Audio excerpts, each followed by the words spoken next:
అందరికీ నా హృదయపూర్వక వందన మరణాత ప్రైజ్ లార్డ్. బాగున్నారమ్మా? మేము కూడా దేవుని కృప వల్ల బాగున్నాము. చిన్న ప్రార్థన చేసుకుని ఆరాధన చేసుకుంటాం. ప్రేమ తండ్రి, నమ్మకం దేవ, పరిశుద్ధుడా, ఇంతవరకు కాచి వందనాలు, స్తోత్రములు. మా కుటుంబంలో ఎన్నో మేలు చేస్తూ వచ్చినావు. వాక్యం ఇచ్చిన వారి కుటుంబాల్లో ఎన్నో మేలు చేస్తూ వచ్చి ఉన్నావు. మీ బంగారు పాదములు వందనములు, స్తోత్రములు.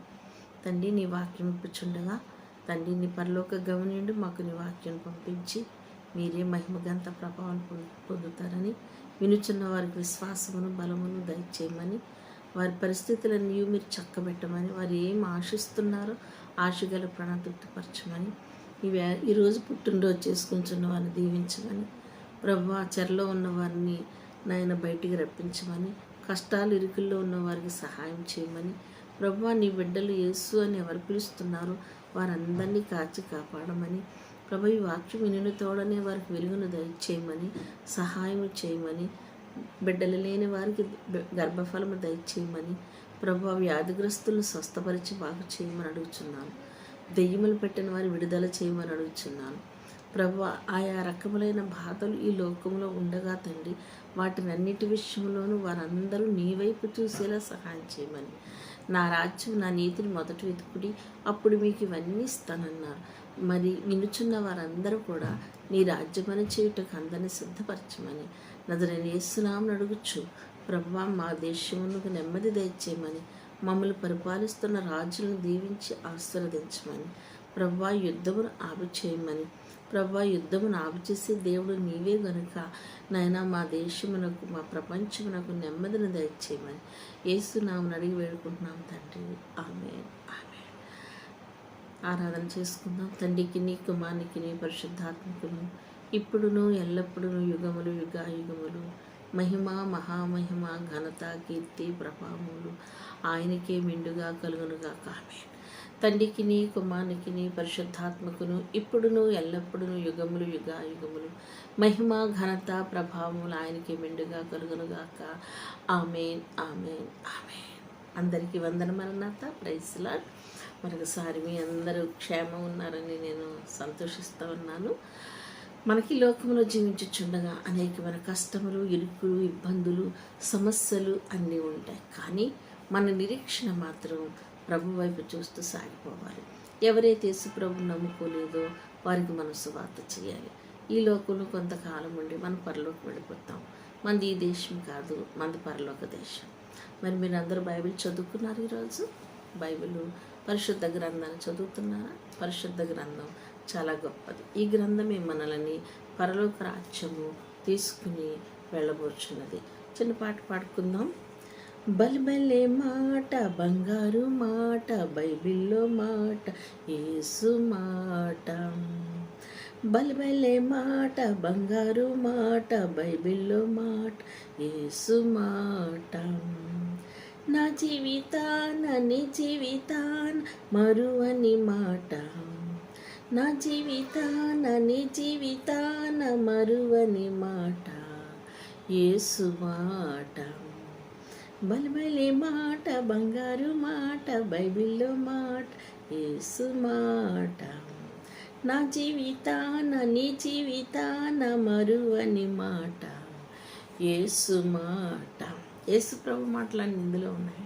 చదవండి. చదివితే మన బలము, శక్తి, జ్ఞానము, మనం ఎక్కడికి వెళ్ళాలో ఇదొక మార్గాన్ని చూపిస్తుంది. ఇది మంచి గైడెన్స్.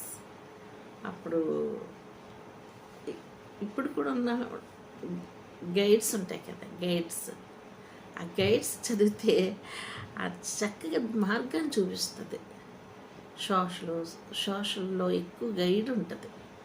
అది రూట్ ఏంటో చెప్తుంది మనకి. అదే రూట్ ఇందులో. ఆ పుస్తకాల్లో చెప్పే రూటు ఈ లోక సంబంధమైన రూటు, ఇది పరలోక సంబంధమైన రూటు. దీన్ని చదవండి. దీని పేరు పరిశుద్ధ గ్రంథం. ఏ గ్రంథానికి ఇట్లాంటి పేరు నేమ్ లేదు.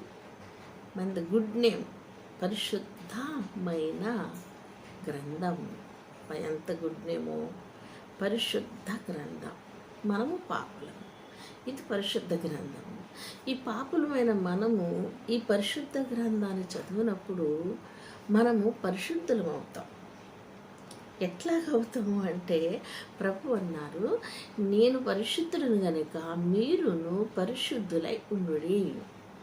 అప్పుడు మనం ఇది చదివినప్పుడు, ఈ వాక్యాన్ని వివరిస్తున్నప్పుడు, దీనితో మనం నడుస్తున్నప్పుడు మనం పరిశుద్ధులు కాబోతున్నాం.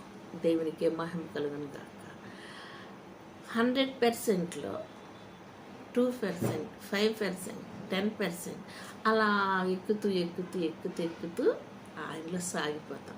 ఒకేసారి ఎవరు భక్తులు ఉండరు, ఒకేసారి అన్నీ ఎవరు చేయలేరు.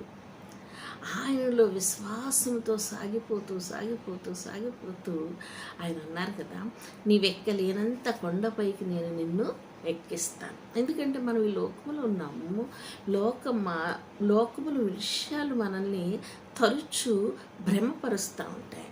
మనల్ని వేరే వేరే ఆలోచనలో మనం తీసుకుని వెళ్ళిపోతాయి. ఎందుకంటే ఈ దేహము మట్టి దేహం, మట్టితో చేసింది, మళ్ళీ మట్టిలోకి వెళ్ళిపోతుంది. కానీ ఆత్మ అయితే పరలోక రాజ్యం వెళుతుంది. అందుకే దేవుని వాక్యం ఏమి చెప్తుందంటే, ఇది బలిబెల్లే మాట, ఇది బలిబెల్లే మాట, బంగారు మాట, నా జీవితాన నీ జీవితాన మార్చేది మాట. ఈ మాట చదువుకున్నాం, దేవుని మాట. మీరందరూ క్రైస్తవులు, యేసుప్రభుని నమ్ముకున్నారు. అనేక మందికి యేసుప్రభుని చూపించండి. ఇది మతము కాదు, మార్గము అని చెప్పండి. మతము కానే కాదు ఆయన అన్నారు. నేనే మార్గం, నేనే సత్యం, నేనే జీవం అని చెప్పిన యేసు ప్రభు దగ్గరికి మనం నడిపించాలి. గొర్రెలు ఎక్కడ నీళ్ళు ఉంటే అక్కడికి వెళతాయి, ఎక్కడ మేత ఉంటే అక్కడికి వెళుతుంది. మనం కూడా దేవుని సన్నిధిలో మనం మేత వేయాలంటే, మనం నీళ్లు త్రాగాలంటే, జీవజల్ప ఊటను తీసుకోవాలంటే ఈ గ్రంథాన్ని మనం తప్పనిసరిగా చదవాలి. ఈ గ్రంథమే జీవపు ఊట, ఈ గ్రంథమే ఆకలి దప్పిక తీరుస్తుంది. ఆమేన్. చూద్దాం దేవుని వాక్యాన్ని. లూకా సువార్త 26వ అధ్యాయము 31వ వచనం చదువుదాం. 31వ వచనం, 25 మత్తయి సువార్త 25:31 వచనం. తన మహిమతో మనుష్య కుమారుడు ఆయనతో కూడా సమస్త దూతలను వచ్చినప్పుడు ఆయన తన మహిమ గల సింహాసనం మీద ఆసీనుడై ఉండెను. అప్పుడు సమస్త జనులు ఆయన యొద్దకు పోగు చేయబడదురు. గొల్లవాడు మేకల నుండి గొర్రెలను వేరుపరిచినట్లు ఆయన వారిని వేరుపరిచి తన కుడిపార్శ్వన గొర్రెలను ఎడమవైపు మేకలను నిలవబెట్టను. అప్పుడు రాజు తన కుడివైపున ఉన్నవారిని చూచి, నా తండ్రి చేత ఆస్వాదింపబడిన వారులారా రండి, లోకం పుట్టిన మొదలుకొని మీ కొరకు సిద్ధపరచబడిన రాజ్యమును స్వతంత్రించుకునండి. నేను ఆకలి గుంటిని, మీరు నాకు భోజనం పెట్టితేని, దప్పిగుంటిని, నాకు దాహం ఇచ్చింది, పరదేశినైంటిని, నన్ను చేర్చుకుంటుంది, దిగంబరినయుంటిని, నాకు బట్టలు ఇచ్చిద్దని, రోగినయుంటిని, నన్ను చూడవచ్చిద్దని, చెరసాలుంటిని, నా ఎద్దకు వచ్చిద్దని అని చెప్పాను. అందుకు వీళ్ళందరూ అంటున్నారు, మేమెప్పుడు నీకు నీళ్ళు ఇచ్చాము, మేమెప్పుడు నీకు వస్త్రం ఇచ్చాము, మేమెప్పుడు నీకేమి భోజనం పెట్టి, మీరు రోగి ఉన్నప్పుడు మేము ఎప్పుడు చూసాము అని వీళ్ళందరూ అడుగుతున్నారు. ముందు వాక్య భాగంలో ఏముందంటే, దేవుడైన యెహోవా ఎప్పటి నుండో తన తండ్రి మనకు రాజ్యాన్ని సిద్ధపరుస్తున్నాడట. యోహాను సువార్త 14వ అధ్యాయంలో రాస్తుంటారు. మీరు ఎందుకు కంగారు పడుతున్నారు? నా రాజ్యము ఉంది, నా రాజ్యంలో మీరు ప్రవేశిస్తారు. అది ఆయన చక్కగా అక్కడ మాట్లాడుతూ ఉన్నారు. ఇక్కడ వాక్యం చెప్తుందంటే, చూద్దాము వాక్యాన్ని. తన మహిమలో మనుష్య కుమారుడు ఆయనతో కూడా సమస్త దూతలను వచ్చినప్పుడు ఆయన తన మహిమ గల సింహాసనం మీద ఆసీనుడై ఉండును. అది దేవుడు అక్కడ అట్లా ఉంటారు. అప్పుడు సమస్త జనులు ఆయన ఎదుట పోగు చేయబడుదురు. గొర్రెలు మేకలు వేరు చెప్పారు. గొర్రెలు వేరు, మేకలు వేరు. గొర్రె తలదించుకుంటుంది, మేక కొంచెం పైకెత్తితే తల ఆడించుకుంటూ నడుస్తుంది. గొర్రె పిల్ల చాలా వినయంగా ఉంటుంది. తిట్టినా, కొట్టినా, మాట్లాడినా, బూతులు తిట్టినా, మరి అన్యాయం చేసినా, మరి తన సొమ్మంతా దోచుకున్న ఏమైనా కానీ తను మెదలకుండా నెమ్మదిగా ఉంటుంది. అప్పుడు అంటున్నాడు దేవుడు, అక్కడ డివైడ్ చేస్తున్నాడు, 2 భాగాలు చేస్తున్నాడు అక్కడ. 1, 2, 1 మేకలు, 2 గొర్రెలు. మేకలకి గొర్రెలకి సంబంధాన్ని వేరుపరిచి అక్కడ ఇక్కడ చాలా అద్భుతమైన విషయం ఇది. ఇక్కడ ఏమంటున్నాడంటే చూడండి, చాలా వాక్యాన్ని మనం చాలా ధ్యానం చేస్తే ఇది అద్భుతమైన విషయం. ఈరోజు మనం పరలోక రాజ్యంలో ఆయన గ్రంథంలో నీ పేరు నా పేరు జీవ గ్రంథంలో రాసించుతాడు. ఆమేన్. 34 అప్పుడు రాజు తన కుడివైపునున్న వారిని చూసి, నా తండ్రి చేత ఆశీర్వదింపబడిన వారులారా, రండి, లోకము పుట్టినది మొదలుకొని మీ కొరకు సిద్ధపరచబడిన రాజ్యమును స్వతంత్రించుకునుడి. లోకము పుట్టక మునిపే తల్లి గర్భములు ఉండగానే నీ పేరు అక్కడ రాసేసాడట ఆయన. నీ జీవిత పుస్తకం అక్కడ ఉంది, నా జీవిత పుస్తకం అక్కడ ఉంది. అమ్మ, నీ కొరకు నేను సిద్ధపరిచిన రాజ్యమును స్వతంత్రించుకుని. పట్టా భూమి కాదది, అది చక్కటి భూమి, చక్కటి ఆశీర్వాదం కలిగిన భూమి. అది నీకు ఇచ్చేస్తున్నా, స్వతంత్రించుకు. నీదే ఇదంతా, ఈ బంగళంతా నీదే, రత్నాలు నీవే, వజ్రాలు నీవే, సింహాసనం మీదే, రా స్వతంత్రించుకు, నాది అని అను. ఇక్కడ నీకే నేను ఎంత కట్టేసి పెట్టాను అనే మాటలు. ఎవరు వాళ్ళు?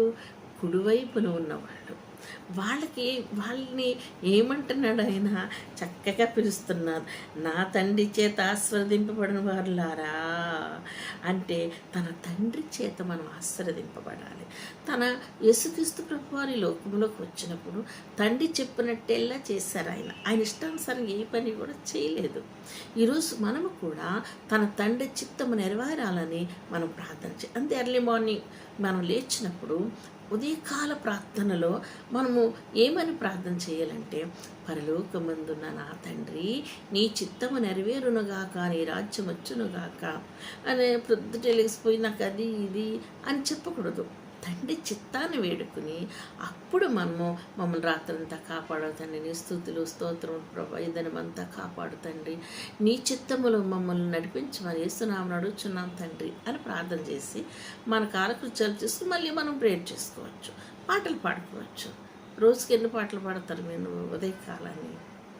ఒక పాట అయినా పాడతారా? నేనైతే చాలా పాటలు పాడుకుంటాను. అలా పాడుకొని దేవుని స్తుతించి ఆరాధించుకుని ఘనపరుచుకుని ఆయన మహిమపరిచేస్తాను. దేవునికే మహిమ కలుగును గాక. నాకు భయం వేస్తుంది. నాకన్నా ముందు మా ఇంటి వెనకాల చెట్టు ఉంది.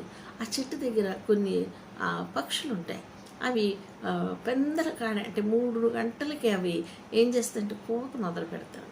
అవే నాకంట ముందు తీసుకొని అని భయం వేస్తుంది అనమాట. అయ్యో, ఇవి స్తుతించేస్తున్నాయి, నేను ఇప్పుడు దేవుని స్తుతించాలి, ఆమె దేవుని ఆరాధించాలి. ఎప్పుడైనా ఒకసారి లేవలేను, ఒకసారి ఎప్పుడైనా బలహీనం అవుతాను, కానీ సాధ్యమైనంత వరకు ఆ మంచం మీద ఉండగానే దేవుణ్ణి స్తుతించి ఆరాధిస్తాను. దేవునికే మహిమ కలుగును గాక.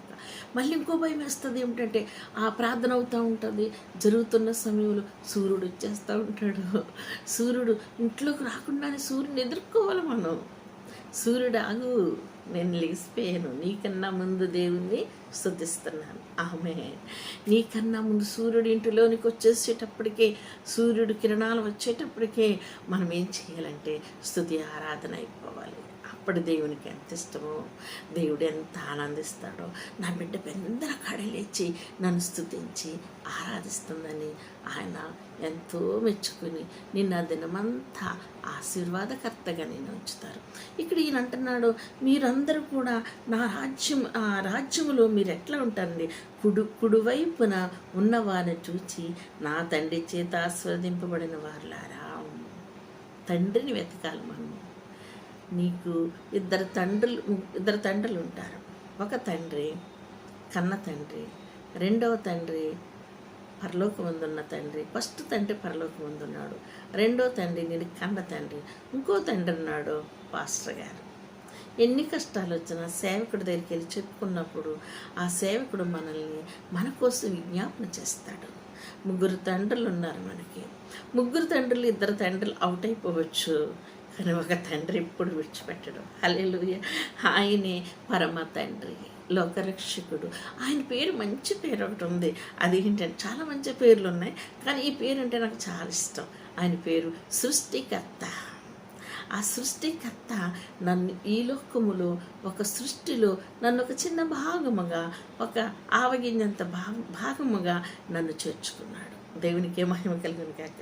ఇక్కడ అంటున్నాడు, నా తండ్రి చేత ఆస్వాదింపబడిన వారులారా రండి, లోకము పుట్టినది మొదలుకొని మీ కొరకు సిద్ధపరచబడిన రాజ్యమును స్వతంత్రించుకునడి. స్వతంత్ర హక్కు, భారతదేశానికి స్వతంత్రం వచ్చినట్లుగా పరలోకములో మనకు ఒక స్వతంత్రాన్ని దేవుడిచ్చి ఉన్నాడు. హల్లెలూయా, దేవునికి అస్సలు మీరేం బాధపడరు, డోంట్ వరీ. ఎవ్వరూ కూడా నరకంలోకి వెళ్ళరు.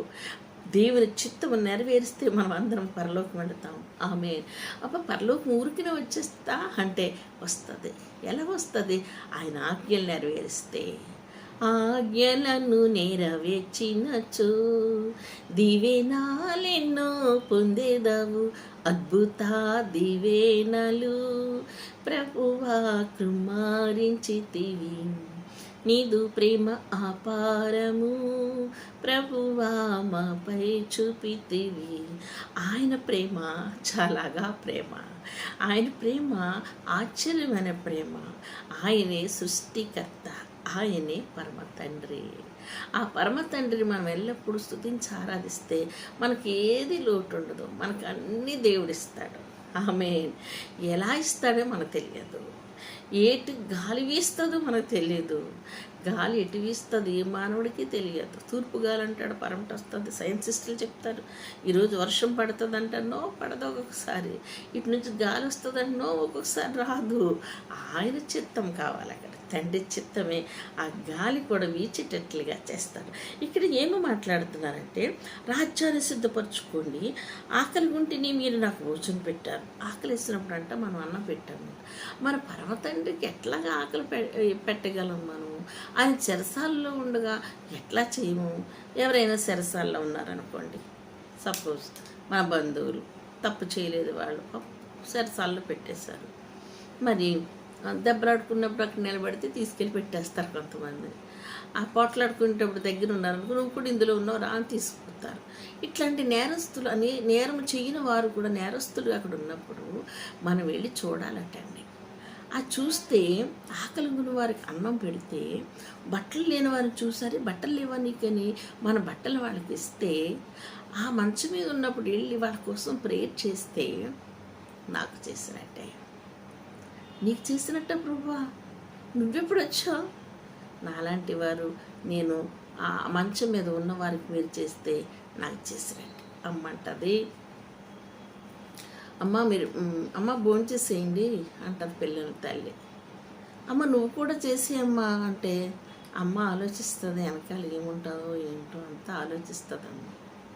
సరే మీరు భోంచేస్తారు కదమ్మా, మీరు భోంచేస్తే నేను తిన్నట్టే అంటది కొన్నిసార్లు. అంటే అక్కడ మీరు తింటే నేను తిన్నట్టే. ఆమె ఎంత జాలి, ఎంత ప్రేమ. ఇక్కడ అంటున్నాడు, మీరు అక్కడ ప్రార్థిస్తే నాకు ఇచ్చినట్టే. ఎంత లోతైన మర్మంతో దేవుడు ఇక్కడ మాట్లాడుచున్నాడో. మీరు వాడికిస్తే నాకు ఇచ్చినట్టే. ఎంత తగ్గించుకున్నాడో ప్రభు. ఇది చాలా పెద్ద మెసేజ్. ఇది చెప్పాలంటే చాలా లోతుకు వెళ్ళాలి ఈ విషయాన్ని. చాలా చాలా అద్భుతకరమైన విషయాలు ఈ యొక్క మాటలో వ్రాయబడి ఉన్నాయి. ఇంకా ముందు భాగంలో మనం చూస్తే ఇక్కడ ఏమి వ్రాయబడి ఉందంటే, మరి దిగంబరినై ఉన్నప్పుడు కూడా మీరు నాకు బట్టలు ఇచ్చారు, సహాయం చేశారు.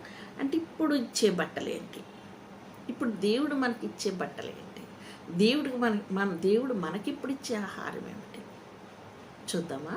దేవుడు మనకి ఏం ఆహారం ఇస్తున్నాడు? ఇప్పుడు ఆయన జీవజలం ఇచ్చాడు, ఆ జీవపు రొట్టె ఇచ్చాడు. ఇంకేమి ఇచ్చాడు? ఆయన జీవజలనేదని ఇచ్చాడు. మనము ఆ నమ్మి బాప్తిసం పొందిన మనము ఆయన శరీరం రక్తం తినకుండా ఉండలేము. ఆ మనస్సు కుట్టుకుపోతుంది. ఆరాధన చేసిన తర్వాత ఆ రొట్టె ద్రాక్షను తింటేనే కానీ తృప్తి ఉండదు. ఆరాధన చేస్తేనే కానీ తృప్తి ఉండదు. పాట పాడితేనే కానీ తృప్తి ఉండదు. మందిరంలోకి వెళ్ళి ఎంతో అసంతోషాన్ని మనం అనుభవిస్తూ ఉంటాము. ఆమేన్, హల్లెలూయా. అయితే ఇక్కడ అంటున్నారు, మీరు నిత్యం చూడండి, ఇక్కడ చక్కటి మాట వ్రాయబడి ఉంది. 45వ వచనం.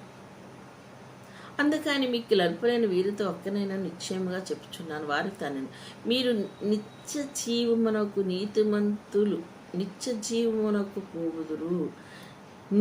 నిత్య వీరు నిత్య శిక్షకును, నీతిమంతులు నిత్య జీవమునకు పోవదు. ఇక్కడ గొర్రెలు మేకలు ఏర్పడ్డాయి కదా, మరి ఒకళ్ళేమో మేకలు ఎక్కడికి వెళ్తాయంట, నిత్య శిక్షకు పోతాయట.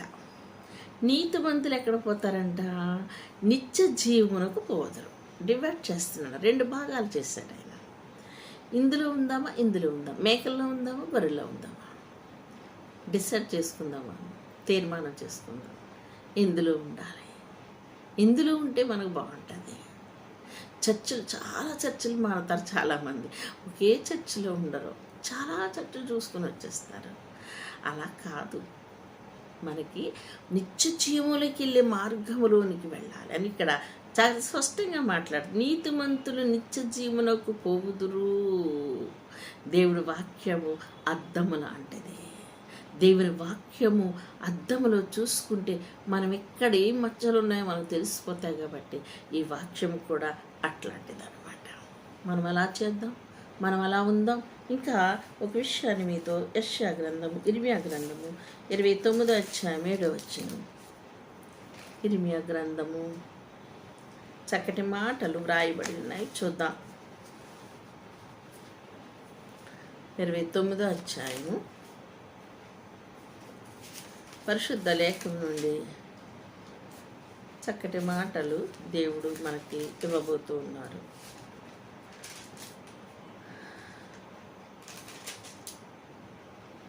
29వ అధ్యాయము, ఇర్మియా గ్రంథము 29వ అధ్యాయము 7వ వచనం. నేను మిమ్మల్ని చెరలోనికి పోయి పట్టణం యొక్క క్షేమము కోరి దాని కొరకు యెహోవాను ప్రార్థన చేయుడి, దాని క్షేమము మీ క్షేమమునకు కారణమగును. మన క్షేమము కావాలంటే ఇతరులు ఉన్న ఆ చెరలో ఉన్న వారిని విడుదల చేయమని మనము ప్రార్థన చేయాలని దేవుడు ఇక్కడ కోరుచున్నాడు మనని. ఇప్పుడు చెరలో ఎవరున్నారు? ఇరాన్, మరి అమెరికా, ఇజ్రాయేలు యుద్ధములో ఎంతో వేగముగా ఉన్నారు. ఇప్పుడు వారి కొరకు మనం ప్రార్థన చేస్తే మనకు బెనిఫిట్ ఉంది. ఏంటో ఇక్కడ చెప్తున్నారు 11వ వచనంలో. నేను మిమ్మల్ని గూర్చి ఉద్దేశించిన సంగతిని నేను ఎరుగుదును, రాబో కాలమందు మీకు నిరీక్షణ కలుగునట్లుగా. రాబో కాలమందు నీకు ఒక బహుమానం ఇస్తున్నాను. నువ్వెప్పుడు నేను మిమ్మల్ని చెరలోనికి పోయి పట్టణము యొక్క క్షేమము కోరి దాని కొరకు యెహోవాను ప్రార్థన చేయుడి, దాని క్షేమము మీ క్షేమమునకు కారణమగును. సైన్యములకు అధిపతి యెహోవా సెలవిస్తున్నాడు, మీరు ఆ పట్టణం కోసం ప్రార్థన చేస్తే మీకొక క్షేమము, మీకొక మంచి ఆలోచన కలిగి నేను మీకు ఇవ్వబోతున్నాను. ఏమిస్తున్నాడంటే చూడండి 11వ వచనంలో, నేను మిమ్మల్ని గూర్చి ఉద్దేశించిన సంగతులను నేను ఎరుగుదును. మంచి ఉద్దేశాలు ప్రభు నీ పట్ల నా పట్ల కలిగి ఉన్నాడు. దేవునికే మహిమ కలుగును గాక, దేవునికే స్తుతి కలుగును గాక. ముందు మీకు నిరీక్షణ కలుగునట్లుగా అవి సమాధానకరమైన ఉద్దేశములే కానీ సమాధానం కలుగును గాక. హల్లెలూయా. మొన్న ఒక రోజు ఒక ఇంటిలో సమాధానం లేదు. ఆ ఇంటికి వెళ్ళి మేము ప్రార్థన చేస్తాం. ప్రార్థన అయిపోయి ముగించుకుని వచ్చేస్తున్నప్పుడు మాకు మధ్యలో ఒక ఫోన్ వచ్చింది. ఏమంటే, అమ్మ మేము కలిసిపోయాము, మేము బాగున్నాము అని. ఇద్దరు తోడుకోడళ్ళు, హల్లెలూయా.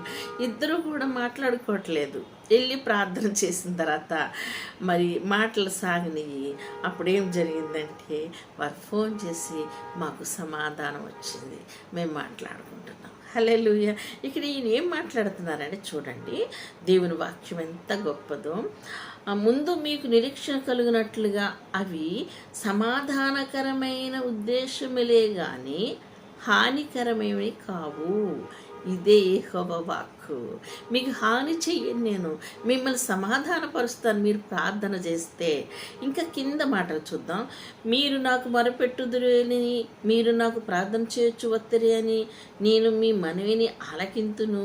మీరు నన్ను వెతికిన ఎడల పూర్ణ మనసుతో నన్ను గూర్చి విచారణ చేయునడెలా మీరు నన్ను కనుగొందరు. పూర్ణ మనస్సుతో దేవుని సేవించాలంట. పూర్ణ మనస్సు అంటే ఏంటి? పూర్ణ మనస్సు నేను అనుకుంటాను, పూర్ణ మనస్సు అంటే నేను ఏం ఆలోచిస్తానంటే, ఒక కొబ్బరికాయ ఉంటుంది. ఆ కొబ్బరికాయలు ఎటువంటిది ఉండదు, చాలా తెల్లగా వైట్గా ఉంటుంది. దానిలో మచ్చ డాగు ఏమి ఉండదు. పూర్ణ మనస్సు. దానికి పేరు పెట్టడానికి మానవుడు సరిపోడు. అది ఎంత సౌందర్యంగా లోపల ఉంటుందో, అది చక్కగా తెల్లగా అందంగా కనిపిస్తుంది. పూర్ణ మనస్సు. దాంట్లో ఇంకే మలినము ఉండదు. ఆమేన్. నా పూర్ణ మనస్సుతో ఆయన అంటండి వెతకాలటండి. చూడండి ఇక్కడ ఎంత బాగా రాశారు. చూద్దాము. మీరు నన్ను 13వ వచనం, మీరు నన్ను 29:13 ఇర్మియా గ్రంథము 29వ అధ్యాయము 13వ వచనం. మీరు నన్ను వెతికిన ఎడల పూర్ణ మనసుతో నన్ను గూర్చి విచారణ చేయునెడల. విచారణ చేయాలి. విచారణ. అనేక మంది భక్తులు మన ముందు గ్రంథ భాగంలో చూస్తే దేవుని సన్నిధిలో విచారణ చేశారు. ప్రతి విషయాన్ని, మనం చేయవలసిన విషయాన్ని దేవుని పాదాల దగ్గర పెట్టి గంట, 2 గంటలు, 3 గంటలు, 1 రోజు, 2 రోజులు, 10 రోజులు, 5 రోజులు, ఎన్ని రోజులైనా జరిగే వరకు విచారణ చేస్తే అది తప్పగా జరిగిపోతుంది. ఆమె నా జీవితంలో దేవుడు అలా చేశారు. విచారణ చేస్తాను. ప్రతిదీ దేవుని దగ్గర పెట్టి ప్రార్థించినప్పుడు దేవుడు తప్పగా కార్యం చేస్తాడు. చాలా త్వరగా వాక్యాన్ని చూద్దాం. మీరు నన్ను వెతికిన ఎడల, పూర్ణ మనసు నన్ను గూర్చి విచారణ చేసిన ఎడల నేను మిమ్మల్ని కనుగొందును. అప్పుడు దేవుడు ఎక్కడో, నా బిడ్డ ఎక్కడుంది అని వెతుక్కుని వస్తాడట మన దగ్గరికి. అబ్బా, ఎంత మంచి మాట. ఆయనే కనుక్కుని ఉంటారట మన గురించి. నన్ను నేను మీకు కనుపరుచుకుందును, ఇదే యెహోవాకు నేను ఇదిగో వచ్చేసా నీ దగ్గరికి అని ప్రభు చెప్తారట. నేను మిమ్మల్ని చెరలో నుండి రప్పించదని, నేను మిమ్మల్ని చెరలో నుండి ఏ జనంలోకి, ఏ స్థలంలోకి మిమ్మల్ని తోలివేచుతును, ఆ జలంలో ఆ జనులందరిలో నుండి, ఆ స్థలములన్నిటిలో నుండి మిమ్మల్ని సమకూర్చి రప్పించదను, ఇదే యెహోవా వాక్కు. ఇంకా చాలా విషయాలు ఇందులో వ్రాయబడి ఉన్నాయి. ఇవన్నీ చదవండి. ఆయన అంటున్నారు, నీరు కట్టు తోట వలె చేస్తాడట, వాడిపోమంట. చాలా చాలా చాలా విషయాలు దేవుడు మనకి చూపిస్తూ ఉన్నాడు. ఆయన నీరు కట్టి తోట వలె మనల్ని చేస్తాడట. ఆయన మనకి పూల దండేస్తాడట. ఆయనకు మొరపెడితే, నిజంగా మొరపెడితే ఆయన అంటున్నాడు ఇర్మియా గ్రంథం 33వ అధ్యాయములో, నాకు మొరపెట్టుము, నేను నీకు ఉత్తరం ఇచ్చేదను, నీవు గ్రహింపలేని గొప్ప సంగతులను, గూఢమైన సంగతులను నీకు తెలియచేసేదను. ఎంత మంచి మాట. మొరపెడితే దేవుడు కార్యాలను చేస్తాడట. ఇంకా చదువుదాం. 32వ అధ్యాయము ఇర్మియా గ్రంథము 38వ వచనం మధ్య భాగంలో దేవుడు మాట్లాడుతుంది. వారి కుమారులు మేలు కలుగుటకే వారు నిత్యము నాకు భయపడినట్టు నేను వారికి ఏక హృదయమును, ఏక మార్గమును దయచేసేదను. నేను వారికి మేలు చేయుట మానకుండానట్లు నిత్యమైన నిబంధన వారితో చేయుచున్నాను. వారు నన్ను విడవకుండానట్లు వారి హృదయములో నా ఎడల భయభక్తులు పుట్టింతును. వారికి మేలు చేయుటకు వారి యందు ఆనందించుచున్నాను. నాను నిత్యముగా వారిని నాటెదను. యెహోవా ఇలాగు సెలవిచ్చుచున్నాడు. ఎంత మంచి మాట. నిన్ను నాటుతాడంట, నీ హృదయ వాంఛలు తీరుస్తాడట, హృదయములో మంచి మనస్సును పుట్టిస్తాడట, మానకుండా ఉంటాడట. ఆయన ఏకంగా మార్గమనే దయచేస్తాడంట. నేను వారికి ఏక హృదయమును, ఏక మార్గమును దయచేసేదను. మేలు చేస్తానంటే వాక్యాలను చదువుకోండి. ఈ వాక్యాలు చాలా విలువైనవి, చాలా గొప్పవి. దేవుడి ధర్మశాస్త్రంలో ఉన్నవన్నీ కూడా మీరు చదవండి. ఇంకా చాలా విషయాలు చెప్పడానికి సమయం లేదు కనుక ఈ వాక్యాలు చదువుకోండి. ఈరోజు మీరు ఎవరైనా అస్వస్థతగా ఉన్నారా? మీకు స్వస్థత కావాలంటే చక్కటి మాట రాశారు ఆయన అక్కడ. ఆ మాట చదువుకుందాం. యెషయా గ్రంథము 58వ అధ్యాయము 8వ వచనంలో మధ్య మాట చదువుకుందాం. స్వస్థత నీకు శీఘ్రముగా చూద్దాం. ఇది ఏ గదా ఉపవాసం ఉన్నప్పుడు మీరు ఎట్లా ఉండాలి ఏంటో ఈ భాగం అంతటిలోనూ ఆయన రాశారు. యెషయా 58 చదవండి. మంచి ఆలోచనలు మంచి ఇందులో ఉన్నవి చదవండి, అనుభవించండి. చూడండి, ఇది ఏ కదా నాకు ఇష్టమైన ఉపవాసం, ఇలాగ నువ్వు చేసినడలా